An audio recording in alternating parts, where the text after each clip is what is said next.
Update guys, so nandito tayo ngayon sa Dunkin sa May Brittany kung saan magkakape tayo. Kasama natin yung mga ka-PhD living natin.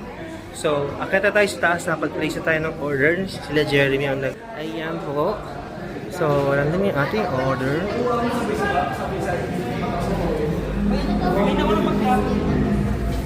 Ayan. Tayo sa taas, check natin yung place na napili nila. So, the reason why nag-gather kami dahil si Ate Jella pabalik na ng Samoa sa isang araw. So nag-dinner sa bahay nila doon sa condo niya sa may Redwoods. And then dito naman tayo magkakape. Change location tayo. And ano. Dito tayo magkakape-kape. Sama natin si Shoge. Kilala ko na siya, di ba? Yung sa kapihan, pinag-lay ng karang. Hi! Iba pa yun? Si Pamela ba siya? Sino siya? Ang daming sinabi. Joke lang. Nakita na kami. Ganyan yung mga kamag-anak niya. Masanay ka. Malala yung mga kamag-anak niya. Ay, si Baduday oh. Ay, si Baduday oh. Oh, parang ano, The Voice. Oh. So, tuloy natin to ating content later. Picture ako muna si Baduday.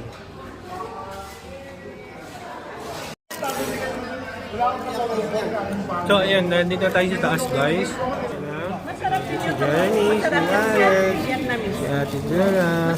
Nandito si Papa Jay, si Baduday, Fia Bogs, Dixon, at nandun yung iba. So, kape po tayo. Mati-feel ko na malapit na rin ako pag nakalisa si Ate Jella. Kasi ako 2 weeks pa. Siya sa isang araw. So, kamasahin natin si Ate Jella dahil next year na ulit natin siya makita or mid itong 2026 sa May babalik siya guys. Unfair. Pero sa December pa sila magja-Japan. Sire-report ko sila guys sa immigration. Madam Tijel, see you next year ulit! Ayan, so final batting natin for today's video. Dahil bukas sa sila, sa Pioneer na sila. Sa December na ulit. Bye-bye, Tijels. Thank you sa pa-dinner, pa-lechon ni Madam Small. At saka sa pa-kape.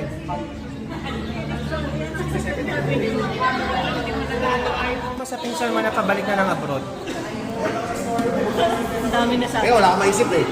Pag so, halimbawa, may isang word ka na maiisip, ma-describe mo si Ate Jella. Anong word to? Bukod sa maganda. Bukod sa maganda. Sexy. Isang word. Pag naisip mo, ay si Ate Jella, ma-describe mo. Kaya maisip mo na ako. Mabilisan to. Sila muna. Kaya nag-isip eh. Dahil isang word na ma-describe mo si Ate Jella. Pagka naisip mo, Jella, one word to describe her. Amanda Jella P. Remember? Amanda Jella. Saan naman yun? Hindi ako nakarelate doon. Amanda. Hindi natawag siya ni maybe pa si Dak at saka si Budo. Tawag sa kanya Amanda Jella Page. Tapos nagtatawag. Parang Amanda Page. Amanda Jella Page. Wow. Amanda Page. 90s ano yan. Nagtatawanan siya. Hindi ko alam kung bakit. Basta si Amanda siya. Si Papa J, tanongin natin. One word na naisip mo si Ate Jella. Gambling. Gambling Gambler? Gambler the goddess of the gambler. Gambler. Baka lang yung gaming na yan.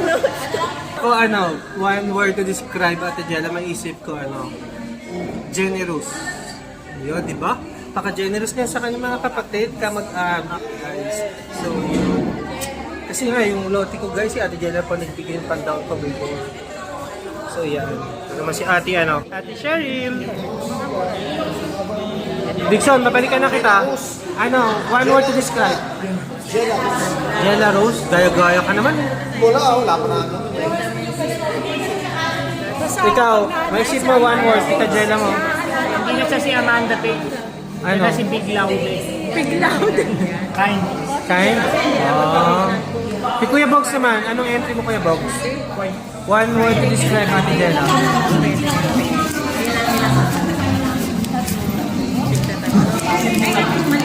balikan daw muna. Ano tayo ni Kuya Boss, ha? Pag ikaw naalala ko. Ano, ako, ay, wait lang, masyado. Dahil, sumung eh. Dahil, one word to describe pagka naisip mo ako. Pag naisip ka na, Oo. undin. Grabe ka, bakit hindi? Eh, takot ka dun eh. Nung bata ako. Oh, pero ngayon, wala na kang takot talaga. Umaakyat na ng bundok. Alam ko undin talaga. Dati? Paano ko yung undin ikaw yun? Eh, di atin, one word. Yan. Undin niya. Yun nga, inaalala sa akin ng bata ako. Takot siya ang gala. Siya na ang papalit na ano, Takot siya ang gala. hindi na biyahe ni Drew.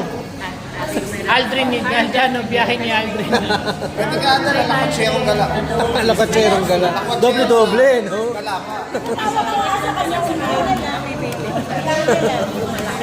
Ayan guys, i-end na natin tong ating pa-content tayo dito sa may dunking. So, at least naka-content tayo. Nakuha tayo ng mga ilang memories with Ate Jella. Actually, after 2 weeks pa bago kami nakapagkita dahil sobrang busy dito sa mga kasama niya.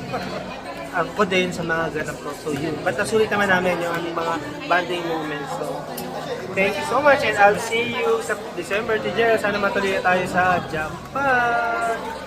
Bye guys!